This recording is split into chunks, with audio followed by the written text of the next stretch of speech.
It was a scorching summer day in Texas, the heat of the sun radiating off the dirt roads as the first group of German women prisoners arrived at the American POW camp. The camp, located on the edge of a small town, was surrounded by the vast, open fields of the Texas countryside. The train carrying these women had rolled slowly down the tracks, a loud screech of metal against metal echoing as it came to a stop. 12 women stepped off the train, their faces pale from weeks of travel, their eyes scanning their new surroundings with both fear and curiosity. They had heard stories, rumors of what would await them in American camps, and none of them were good. As they made their way into the camp, they were led to the barracks. They had expected a place that reflected the harshness of war, a camp full of suffering and deprivation. But what they found was something entirely different.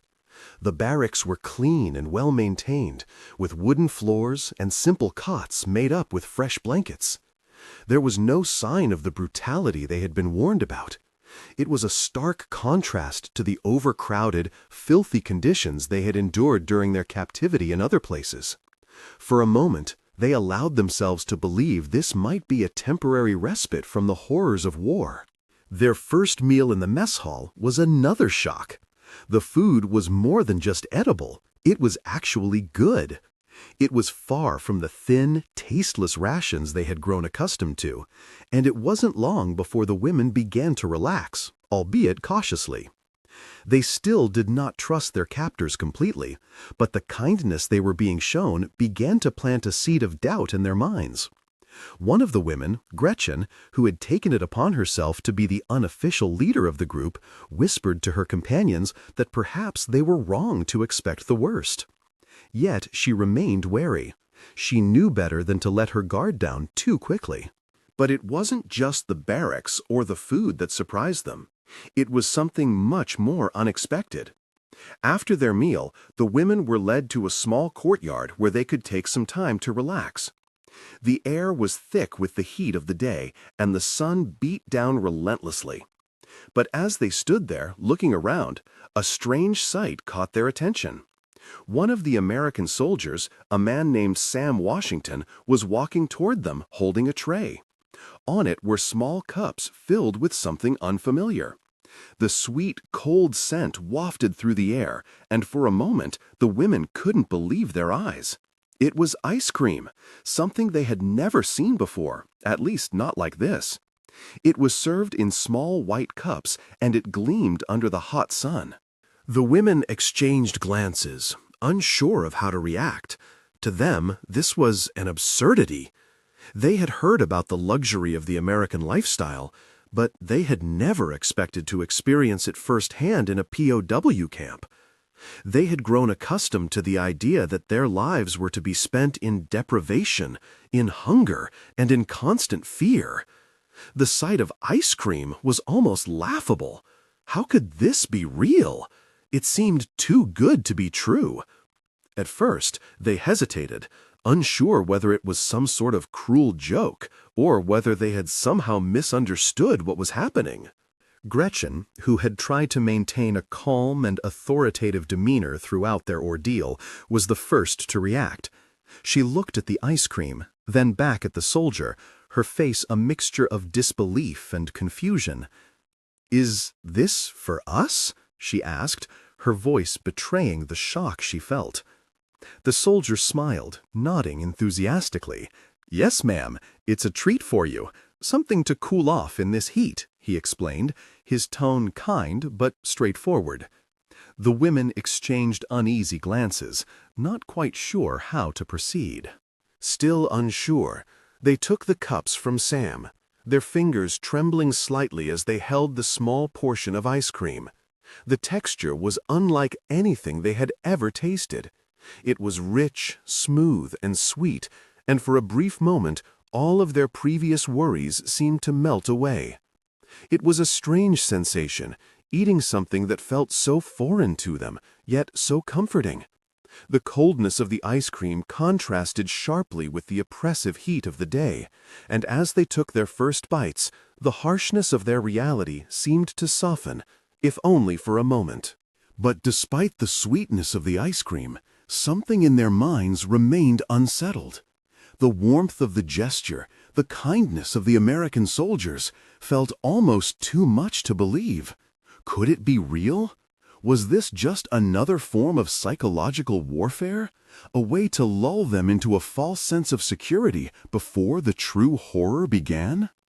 The women had learned to trust no one, not after everything they had been through. But still, they couldn't shake the feeling that they were being treated differently, that perhaps there was more to this camp than they had been led to believe.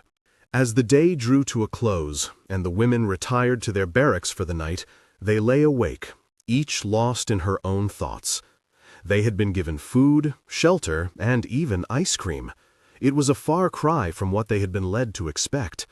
But for all the comfort they had been offered, it was hard to shake the feeling that it was all too good to be true.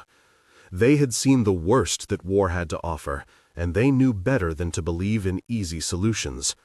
Yet, as the sounds of the camp settled into a quiet stillness, a small part of them dared to hope that perhaps, just perhaps, they were not entirely alone in this world after all. The days following the ice cream incident passed slowly, and the women of the camp began to adjust to their new surroundings. The barracks, though simple, were clean and well maintained, and their days settled into a rhythm that was both unfamiliar and unsettling. They were given regular meals, clean clothes, and the kind of treatment they had not anticipated from their captors. But despite these comforts, a subtle tension lingered in the air, unspoken but ever present. Gretchen, ever the observant leader, noticed this more than anyone else. While their physical needs were being met, something deeper was at play. Each time the women gathered in the mess hall, the ice cream incident played over in their minds. They had never been treated like this before. The laughter they had shared when first served the sweet, cold treat still felt fresh, but now it was mixed with an underlying unease. They couldn't help but question the intentions behind such kindness. Was it genuine, or was it simply a means of manipulation? The simple act of being offered food that tasted so good felt like an anomaly in their harsh world of war and captivity. It was hard for them to reconcile this new reality with the one they had come to expect from the enemy. One evening, after another meal of hearty soup and bread, Gretchen gathered the women in the barracks for a quiet conversation. They had been talking less over the past few days, as if waiting for something, some sign or event that would either confirm or dispel their suspicions. As they sat in the dim light, the air thick with unspoken words, Gretchen began to voice what they all had been thinking. "Why do they treat us this way?" she asked, her voice low, almost a whisper. The others looked at her, their faces a mixture of confusion and concern. It was a question that had been on everyone's mind, but no one had dared to ask it aloud. The women exchanged looks, some fidgeting with their hands, others glancing nervously out the window, as though hoping for some sign of an answer. No one spoke at first. The question hung in the air, unanswered, like the oppressive heat that had settled over the camp. Finally, one of the younger women, a quiet girl named Helga, spoke up. "Maybe they are just being kind," she said softly. "Maybe they're not all like the others." Her words were simple, but they carried weight. The other women looked at her, unsure of how to respond. But Gretchen, with her years of leadership experience, wasn't ready to accept such an answer. She knew that kindness, especially in a time of war, was not always what it seemed. "Kindness?" she repeated, her voice tinged with disbelief. "We are prisoners, Helga. Do you think they would offer us such luxuries if it didn't serve a purpose?" Her gaze swept across the room, meeting each of their eyes. "No, we must be careful. They may seem kind, but we must not forget that we are still their enemies in their eyes." Her words were met with silence, each woman wrestling with the implications of what she had said. As the days passed, the unease grew. Though the food was plentiful and the treatment had been better than expected, the women couldn't shake the feeling that something was being withheld from them. They had heard stories, rumors of how American camps could be a front for something far more sinister. Some whispered of psychological games. Others spoke of the possibility of being exchanged for information.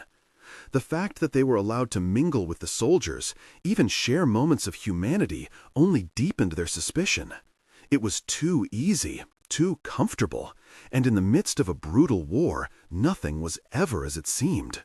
Sam Washington, the cook who had served them the ice cream, began to notice the shift in the women's behavior. At first, they had been quiet but polite. Now they seemed distant, their eyes avoiding his whenever they passed him in the mess hall. He had done his best to be kind to them, to make their stay a little more bearable with the comfort food he served. But now he sensed a coldness in the air that he couldn't ignore. It wasn't that the women were ungrateful. Rather, it was as if they had grown wary of everything he offered them. One afternoon, while Sam was preparing a batch of fresh bread in the kitchen, Margaret Sullivan, the camp's administrator, approached him. She had been observing the shift in the women's demeanor for days and had become concerned. "Sam," she said, her voice gentle but direct, "is everything all right in the mess hall? The women seem different. There's a tension I can't quite place." Sam paused for a moment, wiping his hands on his apron before looking up at her. "They're just adjusting," he said with a shrug. "They're still not used to the food or to how we're treating them. They've been through a lot, Margaret." But even as he said it, Sam couldn't shake the feeling that something deeper was at play. Margaret nodded, but didn't seem entirely convinced. She had spent weeks preparing for this moment, studying the Geneva Convention and the protocols for treating prisoners of war. But there were no guidelines for human nature, no rule book for how to navigate the complexities of kindness and suspicion in such a volatile environment. She could see that Sam had done his best, but something in his expression told her that he, too, was beginning to question the ease with which the women had been accepted into the camp. As the week wore on, the women continued to pull back. Their laughter had disappeared, replaced by silence. The once friendly interactions with the guards became stiff and formal. Every action, every word felt loaded with meaning. They could no longer simply enjoy the small comforts they had been given. Each gesture, no matter how well-intentioned, was now scrutinized through the lens of distrust. The ice cream, once a symbol of unexpected kindness, had become a reminder of the deeper divide that still existed between them and their captors. In the quiet of their barracks at night, as the women lay awake, Gretchen's words echoed in their minds. "We must be careful." They all understood the weight of what she meant. Though the camp had been kinder than they could have imagined, the true test of survival had only just begun. As the days went on, the women of the camp fell into a routine. The initial excitement and shock of their new surroundings had faded, and now the true weight of their situation settled in. They were prisoners, but their lives here were not what they had been prepared for. The food, the clean quarters, and the unexpected kindness were all confusing to them. Each small gesture of comfort, like the ice cream or a warm meal, only served to deepen their confusion and mistrust. They could not reconcile the treatment they were receiving with their understanding of what it meant to be a prisoner of war. Gretchen, ever the leader, began to take on a heavier burden. She could see the growing tension in the women, the way they moved through the camp like ghosts, each of them carrying their own doubts and fears. They had learned to remain quiet, to keep their suspicions to themselves. The laughter that had filled the air when they first arrived had faded.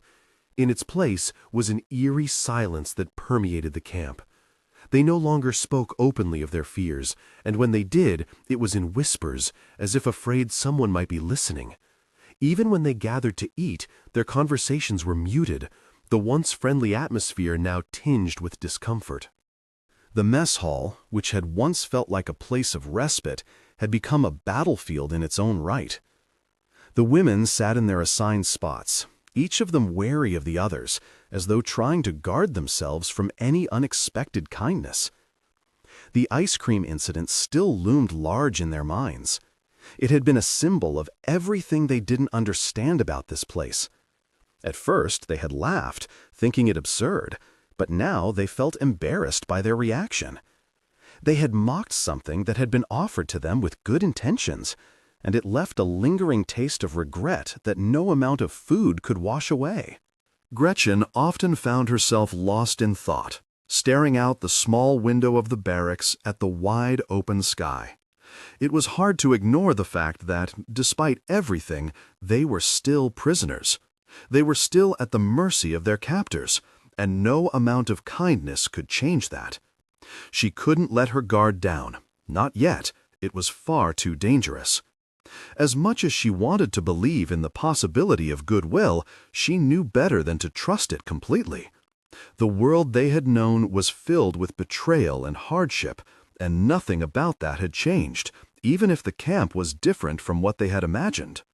The American guards, too, seemed to sense the shift. The once casual greetings between soldiers and prisoners had become more formal, their exchanges now stiff and hesitant. The women's silence was noticed, but no one dared to speak of it. There were no more moments of shared laughter or quiet conversation. The guards did their jobs without any attempt to engage with the women, and the women, in turn, kept their distance. It was as if an invisible wall had been erected between them, a barrier they couldn't cross, no matter how much they might have wanted to. One evening, as the women sat in their quarters after a long day, a loud knock echoed from the door. It was the first time anyone had come to visit them since their arrival.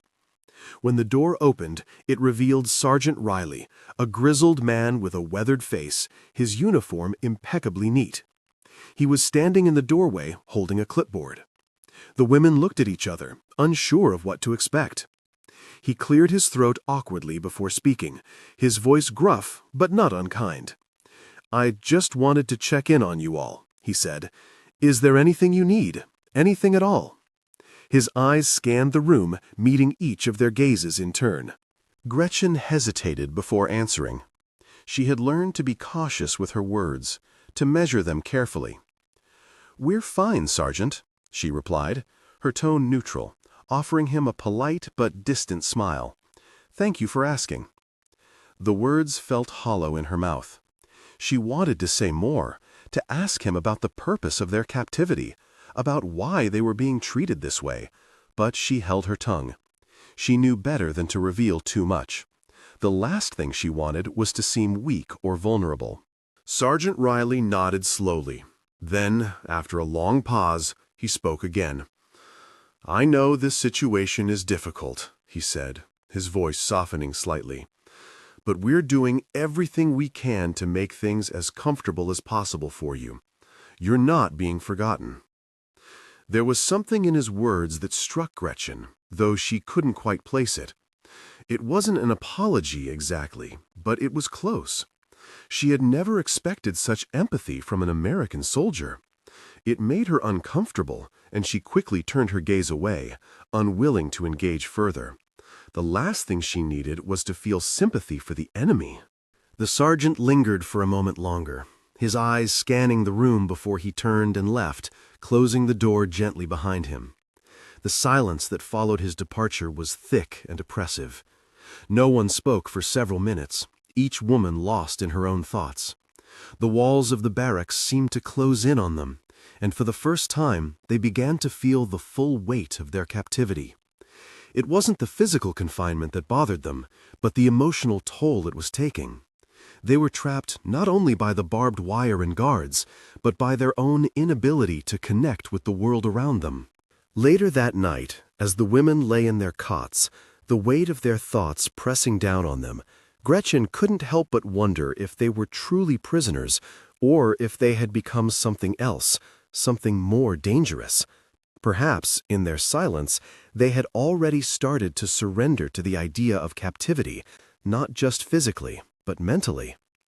The question haunted her as she drifted off to sleep, unsure of what the next day would bring, or what it would mean for them as individuals.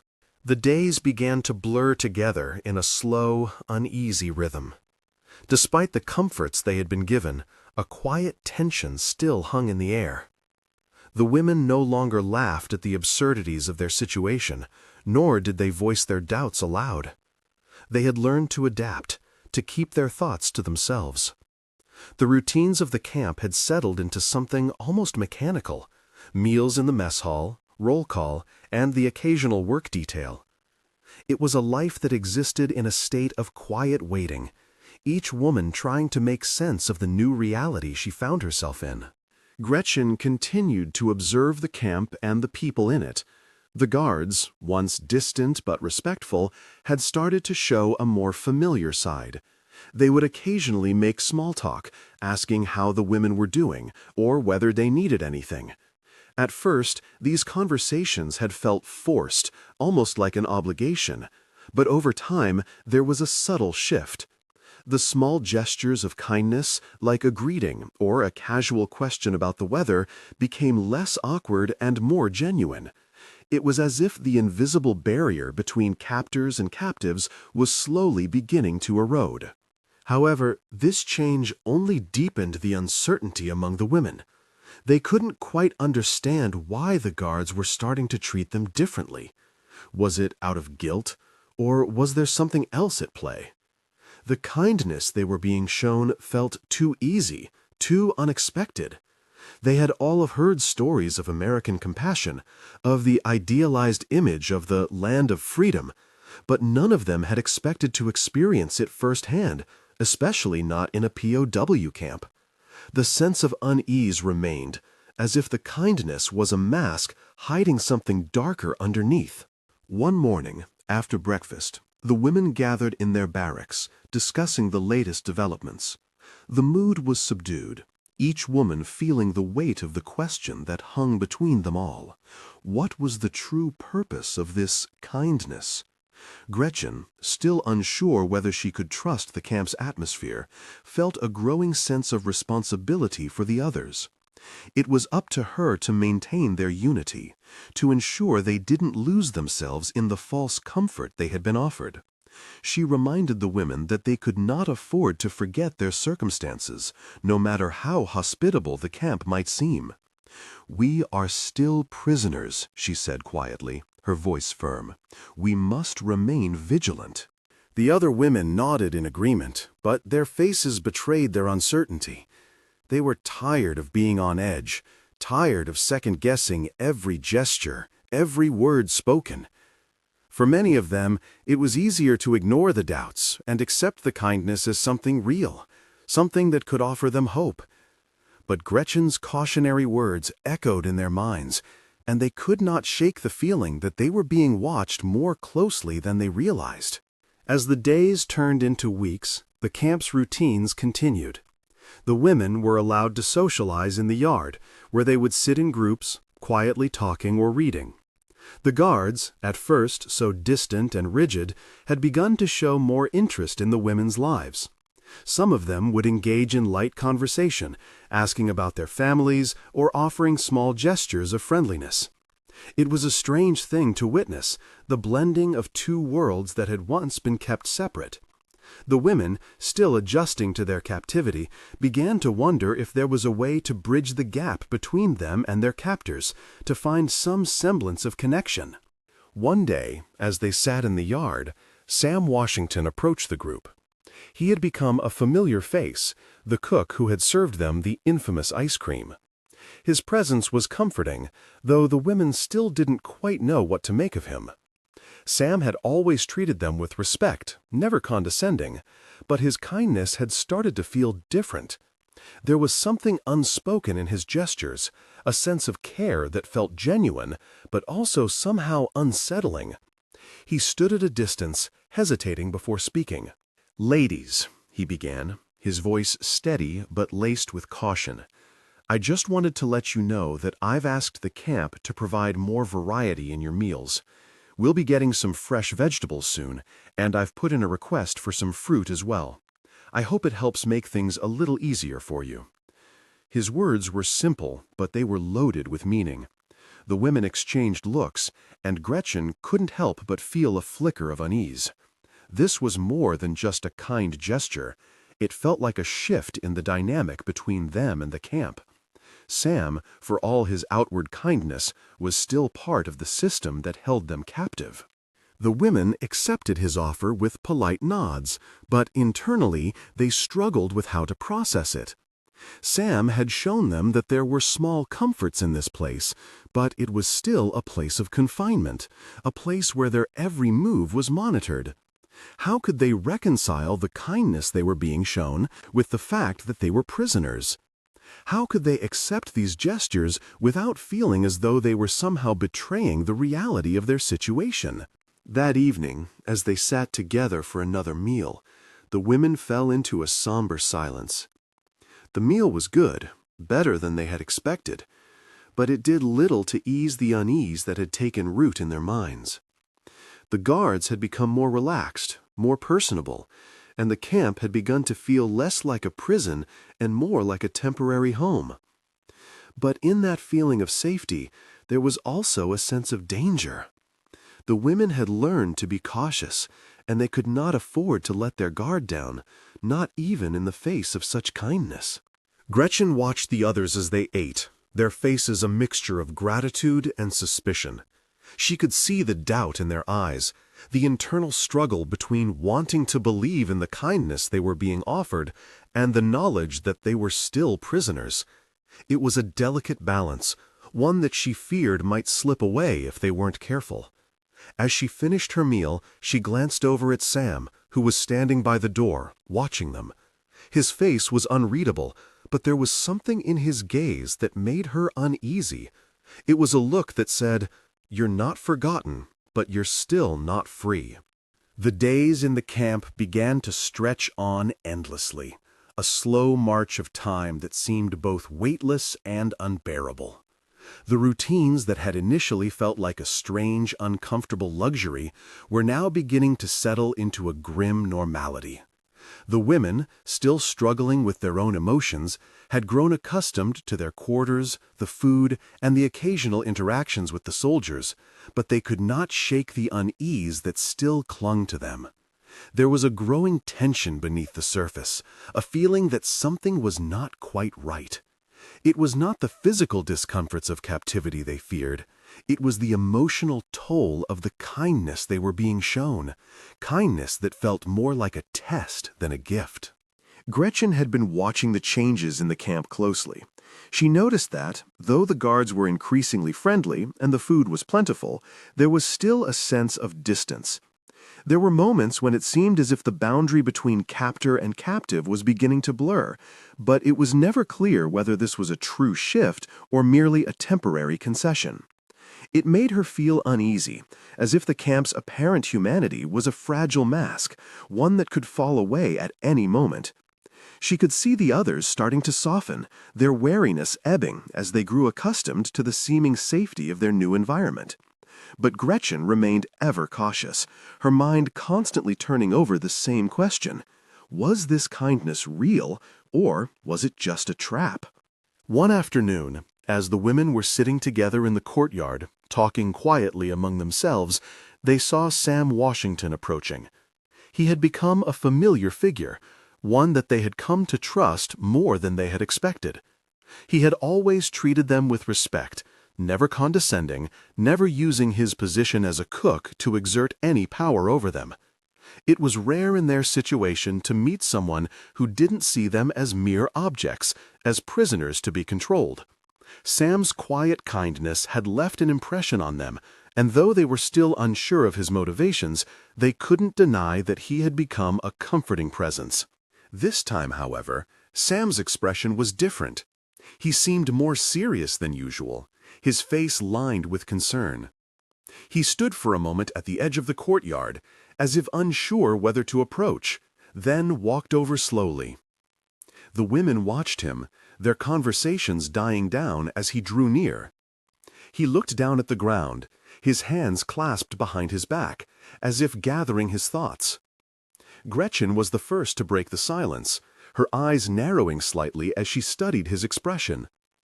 "Is something wrong, Sam?" she asked, her voice cautious but not unkind.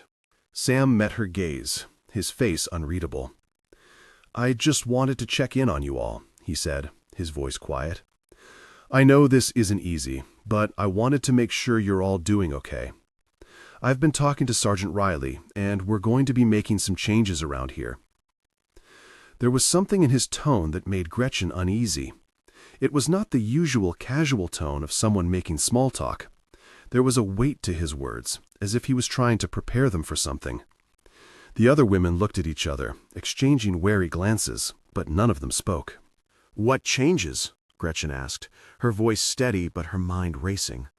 Sam took a deep breath before answering, as if he wasn't sure whether he should be telling them at all. "They're going to be moving some of the men to other camps," he said. "It's part of the regular rotation. I just wanted to let you know because, well, some of you may be reassigned. I don't know how or when, but I thought you should be prepared." His words hung in the air, thick with implication. It wasn't just a logistical update. It felt like an announcement, a turning point. For a brief moment, it felt as though the ground beneath their feet was shifting. The women fell into silence, the news settling heavily on their shoulders. It wasn't just the possibility of reassignment that disturbed them. It was the sense that something was changing, something they couldn't control. They had been offered kindness, food, and shelter, but now they were faced with the reality that their status as prisoners had not changed.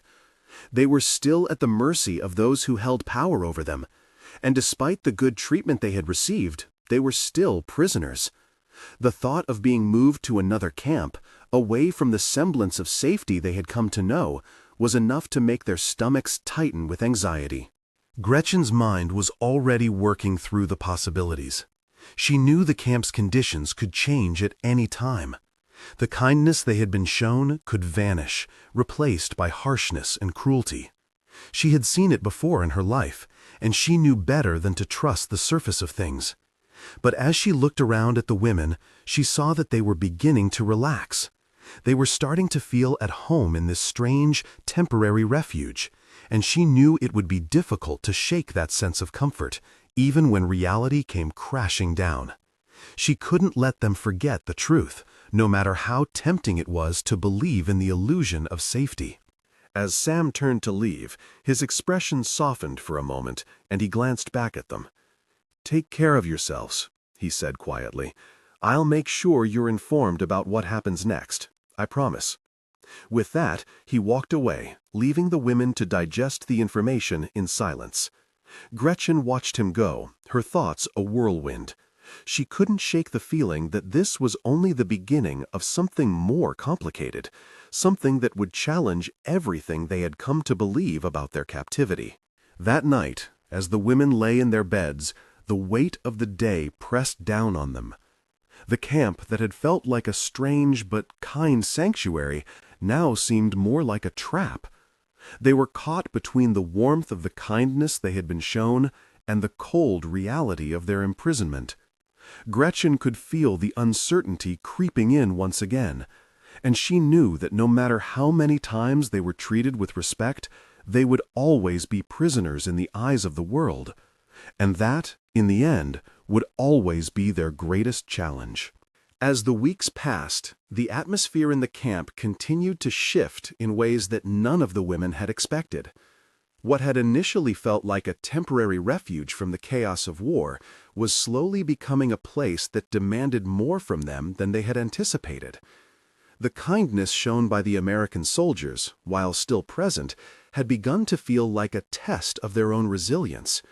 Every small act of goodwill, a friendly conversation, an extra portion of food, the occasional gift of a small luxury, only served to deepen their confusion and distrust. They knew better than to forget their true position, but as the days stretched on, it became harder to remember what it meant to be a prisoner when so much of what they had been told about captivity seemed to unravel before them. Gretchen, ever watchful and cautious, noticed the subtle changes in the other women. They were beginning to soften, their once steely resolve crumbling under the weight of the camp's comforts. It was not just the food or the clean barracks that had caused this change, but the sense of camaraderie they had found in each other. The women had formed small bonds, shared their stories, and even found moments of genuine laughter. It was not the carefree laughter of their former lives, but it was laughter nonetheless, and it felt like a kind of rebellion against the bitterness they had carried with them since their capture. Yet, despite these moments of human connection, Gretchen remained on guard. She could not afford to let herself believe that their situation had changed. They were still prisoners, and the rules of war had not been rewritten just because they were treated with kindness. The camp had grown quieter, and the days felt longer. The guards had become more relaxed, but there was still an undercurrent of tension that Gretchen could not shake. She could see it in the way the women moved through the camp, their eyes darting about, always searching for signs of danger. No one spoke openly about it, but there was a shared understanding that the situation was precarious.